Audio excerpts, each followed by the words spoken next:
इस खबरनामे में श्रीनगर में रियाजी के उस्ताद बिलाल अहमद ने बनाई मुल्क की पहली सोलर एनर्जी कार और गन्ने की खेती के साथ केमिकल फ्री गुड़ बना रहा उधमपुर का काश्तकार केवल कुमार।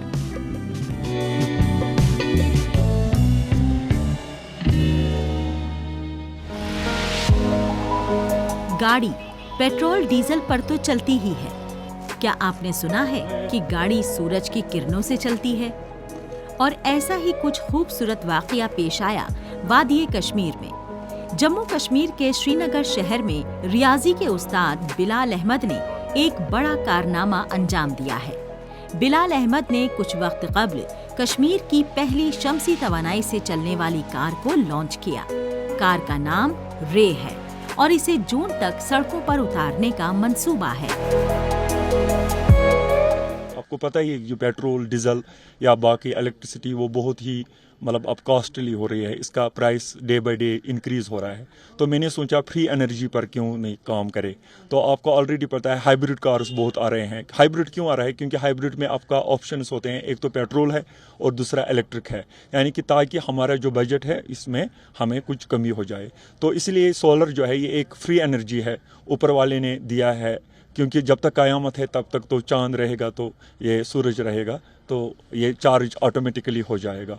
तो इसलिए मैंने यही देखा है कि फ्री एनर्जी कौन है, इको फ्रेंडली कौन है, जो बहुत आराम से हम यूज़ कर सकते हैं। रियाजी के उस्ताद बिलाल अहमद के मुताबिक इस कार को बनाने में तकरीबन 20 लाख रुपए से ज्यादा की लागत आई है। कार की छत, बोनट और डिक्की पर सोलर पैनल लगे हैं जो करीब 1 किलोवाट फी घंटा तवानाई पैदा कर सकते हैं। कार की बैटरी को चार्ज करने में 4 से 5 घंटे लगते हैं, जिससे ये 100 किलोमीटर से ज्यादा की दूरी तय कर सकती है। सफर के दौरान ये मुसलसल चार्ज होती रहती है। रे बिजली से भी चार्ज की जा सकती है। इसके फीचर्स है, फर्स्ट ऑफ ऑल इसमें सबसे ज़्यादा सोलर पैनल्स जो लगे हैं वो लगभग अप्रॉक्सीमेट 1 किलोवाट है। नंबर 2, इसमें ऑटोमेटिक हम जो पार्किंग सिस्टम होता है जो आजकल लग्जरीज कार में आते हैं वो भी है।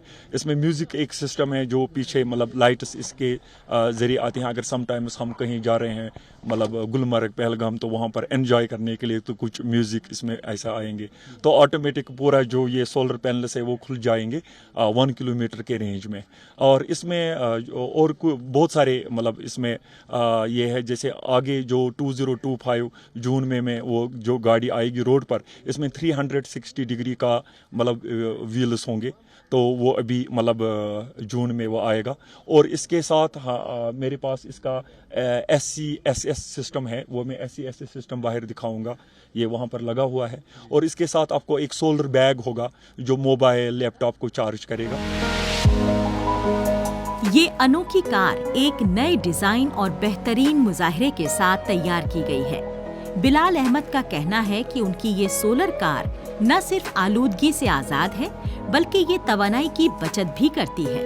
इन्होंने इसे खास तौर से उन इलाकों को ध्यान में रखते हुए डिजाइन किया है जहां बिजली की सप्लाई की मुश्किल होती है, ताकि लोग इस इनोवेटिव कार का इस्तेमाल करके अपने रोजाना के सफर को आसान बना सकें।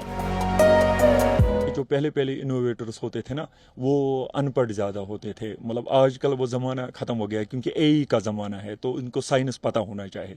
तो अगर साइंस के ज़्यादा वो ध्यान देंगे तब, और यहाँ से इनोवेटर इनका शौक़ है, तो मेरे ख्याल से ये बहुत अच्छा है। क्योंकि आजकल इतने नए इन्वेंशंस हो रहे हैं, ख़ासकर कश्मीर में। हमारे कश्मीर बहुत आगे है इंडिया में इनोवेशंस में, तो बहुत सारे इनोवेटर्स इधर, टैलेंटेड इनोवेटर्स है, बहुत ने यहाँ पर 3-3, 4-4 प्रेसिडेंट अवार्ड्स लिए हैं।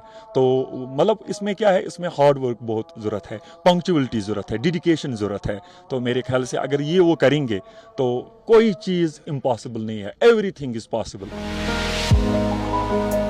बिलाल अहमद, जो श्रीनगर के सनत नगर के बाशिंदे हैं, इन्होंने अपने इस मंसूबे पर कई बरस तक काम किया है। इन्होंने हमेशा से ही माहौल दोस्त और साफ तवानाई के वसाइल की जानिब बढ़ने का ख्वाब देखा है। इन्हें उम्मीद है कि इनकी ये सोलर कार लोगों को साफ तवानाई की जानिब आगे बढ़ने के लिए राग़िब करेगी। ये कार मुल्क को साफ और टिकाऊ तवानाई की सिमत में एक बड़ा कदम बढ़ाने में मदद करेगी। ये सोलर कार पूरी तरह से साफ तवानाई पर चलती है और इसमें कई जदीद सहूलियात हैं। ये कार न सिर्फ माहौल दोस्त है बल्कि ये ईंधन की बचत भी करती है।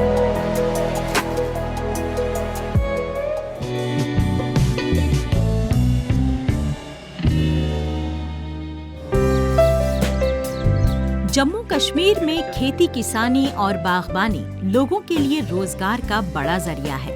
अब यहाँ के काश्तकार एग्री बिजनेस और एग्री प्रोसेसिंग में भी हाथ आजमा रहे हैं। ऐसे ही हालात यहाँ के उधमपुर जिले में भी हैं। जिले के कई काश्तकारों का कहना है कि पहले गेहूं और धान की काश्तकारी करते थे, लेकिन मुनासिब मुनाफा नहीं मिलता था। अब ये मरकजी हुकूमत के मंसूबे से जुड़कर गन्ने की काश्तकारी कर रहे हैं और पैदावार से खुद ही केमिकल फ्री गुड़ बनाकर बाजार में बेच रहे हैं। तो हमारे जो भाई हैं केवल जी, इनके पास आए हुए हैं। इन्होंने अभी देसी गुड़ निकाल रहे हैं, गन्ने का देसी गुड़ निकाल रहे हैं। तो पहले भी मैं भी फार्मर था, मैं भी एग्रीकल्चर में हाई टेक पॉली हाउस लगाया, इन्होंने भी लगाया। और ये हार्टिकल्चर के थ्रू इन्होंने गन्ने का प्लांट लगाया। इस गुड़ निकालते हैं, देसी गुड़ जहाँ पे अपना तैयार करते हैं। और हम आज आए इनके पास, सुबह आए हैं, सुबह गन्ने का जूस भी पिया और गुड़ भी खा रहे हैं। देख रहे हैं कि कितनी ये अच्छी तरह से काम कर रहे हैं और देसी आइटम बना रहे हैं। और ये गुड़ जो इतना अच्छा बनाते हैं। उधमपुर जिले के काश्तकारों को ministry of food processing industry के PM formalisation of micro food processing enterprises मंसूबे का फायदा मिल रहा है, जिससे उन्हें गन्ना प्रोसेस करने की कुव्वत में देखने लायक सुधार हुआ है। जिले के धनु गांव के काश्तकार केवल कुमार शर्मा मंसूबे की मदद से अपने केमिकल फ्री गुड़ बनाने में एडवांस्ड टेक्निक को अपनाने में काबिल हुए हैं।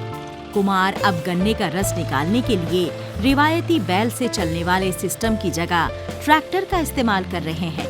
इससे उनके काम में तेजी आई है और मेहनत भी कम लगती है। तो जब से नरेंद्र भाई मोदी जी की सरकार आई है, काफ़ी सब्सिडी मिलने लगी है, इससे काफ़ी बेनिफिट हो रहा है। तो उसके साथ साथ हमने जो गन्ने की खेती शुरू की है। तो पहले तो चलो एक छोटे से गांव में हम रहते थे, गन्ने का काम चलता था, गुड़ बनता था, देखते थे। कई सालों से ये बंद पड़ा हुआ था। पहले तो बैलों से जो कोल्हू चलाया जाता था। जब हमें कुछ सब्सिडी ट्रैक्टर की मिली हाल्ट्री कल्चर की तरफ से, तो उससे और आसान हो गया काम। हमने गन्ना उगाया, गन्ना उगाने के बाद तो हमने गुड़ निकालना शुरू किया। पिछले साल भी हमने 15-20 क्विंटल गुड़ जो मार्केट में बिक्री किया और प्योर ऑर्गेनिक माल तैयार किया, जिसमें कोई केमिकल जूस नहीं होता है। इससे हमारी और ज़्यादा डिमांड बढ़ी है। तो 4-5 साल से हम गन्ना उगा रहे हैं। अपने साथ साथ हमने और भी किसान जो गन्ने के लिए तैयार कर दिए।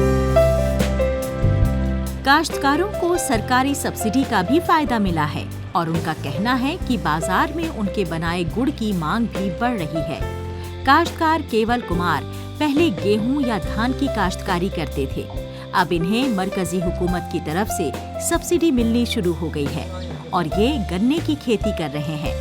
काश्तकार ने कहा कि ट्रैक्टर पर सब्सिडी मिलने के बाद इनका काम आसान हो गया।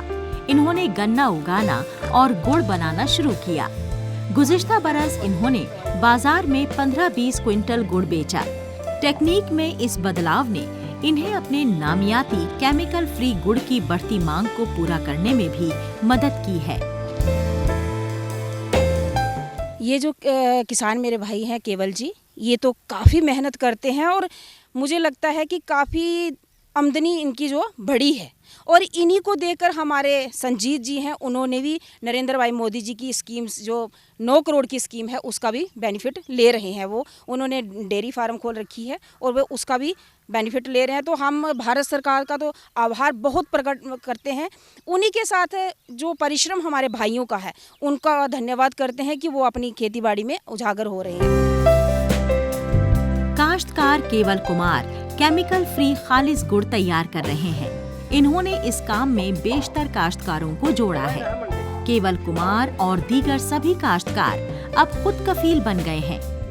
काश्तकार पूरी तरह से केमिकल फ्री नामियाती तरीके से गुड़ बना रहे हैं।